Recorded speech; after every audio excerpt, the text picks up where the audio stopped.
Hey guys, what's up? My name is Anthony. Welcome to another edition of BNA Sports Talk. And today I want to talk about the highly controversial Aaron Rodgers. A bunch of people have him on lists. If you talk to PFF, they have him pretty low. I mean, his QBR over the past 2-3 years has been about middle of the road. But if you ask any NFL scout, any NFL pro like Chris Sims, they have him at the number 2 or the number 3 overall quarterback. And even in the Madden rankings, he is still pretty high, around 5 or 6. And there's a lot of controversy about him because is he falling? Is he falling from the hill? His stats definitely kind of show it. And plus, now you draft Jordan Love. That's another sign. Like, this coaching staff doesn't even like Aaron Rodgers. And today, I'm going to do a little bit of a profile projection for Aaron Rodgers in 2020, how I think he's going to do based on, everything under the sun, things like that, players that have opted out. Now, the thing that I worry about Aaron Rodgers is, their draft. Now, first of all, you drafted Jordan Love. We all know Jordan Love, blah, blah, blah, Utah State. Very similar characteristics to an Aaron Rodgers, but also kind of different. He has things that he needs to improve on. We're not talking about Jordan Love in this video. They also drafted A.J. Dillon. I think the hype behind him, like the idea behind him, is better than what you're actually getting. I watched some film really early in the process. He didn't really jump out of the screen to me with his speed, with his strength. He kind of seems like that, the mythological creature that, like, oh yeah, he has the ability to, but you haven't really seen it. Then you drafted Josiah DeGura, tight end, to replace Jimmy Graham, who wasn't that good. He was kind of like a Jason Witten. He would catch it, but he wouldn't really be much else than that. He didn't even catch it a lot of times. No pass separation, has a little bit of smarts, but he wasn't really doing much. Constantly actually dropping the ball, which didn't help out Aaron Rodgers. And Aaron Rodgers got a little bit frustrated sometimes. He seemed a little bit lazy. I took a look at the game against the Detroit Lions, take a look at the game against the 49ers. He's kind of lackadaisical. He kind of always has been that way, but he seemed a little bit more like that this year. And when he was interviewing, talking with whoever he was talking about, I don't even know who he was talking with, and basically saying, you know what, I know that my career in Green Bay is almost over. Seems like he has no motivation for anything. He seems like he's not motivated to play well. It's kind of like he's like motivated to leave. He has a Super Bowl ring already. He's not really chasing that. What is he chasing? A bunch of people think he's really good. You have Stephen A. Smith saying he's a bad man and all these things. So he doesn't really have that much motivation to play well. Take a look at some of the dropouts. He has some wide receivers. I'll put up the list. Not too many, but I believe they have a receiver that has dropped out. It might have been Addison or Scantling or somebody like that. They have dropped out, and he doesn't really have that many wide receivers to speak for.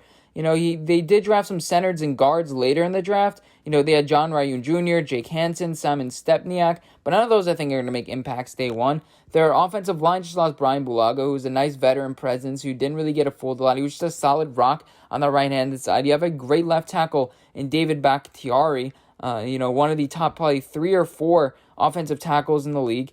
Who's going to replace him on that right side? I really don't know. Rick Wagner, maybe? I don't know. But their center is pretty good. They have their guard play is pretty good. They have Elkton Jenkins that I see really good things out. Billy Turner. Those two are going to be solid on the inside unless they get injured. That should be really solid for them. Their center play, I don't know too much about it, so I can't really comment about that. I don't really know their starting center. But offensive line, it's a little bit worse than the Raiders, but it's not really that bad. Their right tackle play may be a little bit of a detriment, but Bakhtiari is going to be solid on the left side, so Aaron Rodgers isn't going to be really running a lot. My worry is that he's not really as athletic as he used to be. Now, you take a look at it, he's moving left to right. He never really had the amazing athleticism, but he's just going to go down with a sack now. You hit him, he's going to go down. This is just like a conversational talk. I'm not talking about analytics and things like that. We're just talking about Aaron Rodgers. And I think that this year, he doesn't really have a lot of weapons to throw down to. I took a look at the Lions game. There are a lot of wide receivers that just aren't open. Now, he has that flick of the wrist, one of the fastest releases in the league. He has decent mechanics for what people give him credit for than I gave him credit for just a few weeks ago. I've done my research. He does have pretty decent and solid mechanics. He just kind of gets, he's a gunslinger. So gunslingers naturally, they're like, lackadaisical. They're kind of throwing it out. They're having a fun time, that sort of thing. But Aaron Rodgers, if you don't have anybody to throw to, do a lot of checkdowns this year. I don't think A.J. Dillon is that much of a pass-catching running back. I don't think he had much of a role in Boston College pass-catching. So you have to rely a lot on Aaron Jones this year. And do we trust Aaron Jones' health? Not 100%. So this whole offense is going to be on Aaron Jones. I think it's going to be a combination of a lot of things. You have Aaron Rodgers, who may be even sensing some pressure at some times and not wanting to throw the ball away. What if the Green Bay Packers start losing? This was a 9-win roster last year. What if all of a sudden they start out 3-4, which is very possible? And you lose a couple of early games against the Vikings, against the Saints, against the Falcons, Buccaneers, Vikings again, even though they feel like they own the Vikings. But, you lose one of those big games, and, a couple of those big games, all of a sudden you're 3-4, you're starting to feel a little bit of pressure. A lot of the things, Matt LaFleur came out today and said, oh, I could see Aaron Rodgers playing here for a long time. That's the kiss of death. That is the kiss of death. When you start having to talk about a quarterback's longevity, that's pretty much it. It's just a ticking time bomb. I said Jordan Love is going to get his first win of the year this year against the Jaguars. I think that's like week 9 or week 10, maybe towards the end of the season. It's probably week 9 or week 10. I think that Aaron Rodgers is very susceptible to injury this year because he may be trying to do a little bit too much. Before this year, the past 2 or 3 years, he was leading the league in throwaways. Does he try to do too much this year and try to overextend himself and end up getting himself hurt? He's decent at extending plays, but when you lose a step, you still have injuries and things like that. You may get hit the wrong way, and all of a sudden you're out. It happens all of a sudden. And then Aaron Rodgers is not going to have a lot of motivation to come back. He's like, okay, it's Jordan Love's team, and then goes somewhere else. So honestly, the whole video has kind of been just a talk about Aaron Rodgers, him in the season. I still think Green Bay is the favorite in this division. They should be. They're the team to beat. They won last year, kind of like how the Bears were the favorites, and they were the team to beat. The Green Bay Packers ended up beating them, so did the Minnesota Vikings. But I think that Aaron Rodgers, he's not going to have as great of a season as he's had over the past couple years as far as passing stats wise. I think QBR, he's not going to be good. I think he's going to throw a lot more interceptions than he's used to.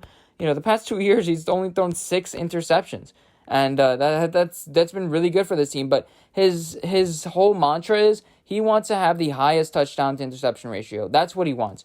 And this year, I think he's going to go with that a little bit. I think he's going to throw a few more interceptions because he's going to want to push down the ball down the field a little bit because he's going to be sensing that pressure because the Packers aren't going to be as good of a team as they have been. Last year, he had 4,000 yards.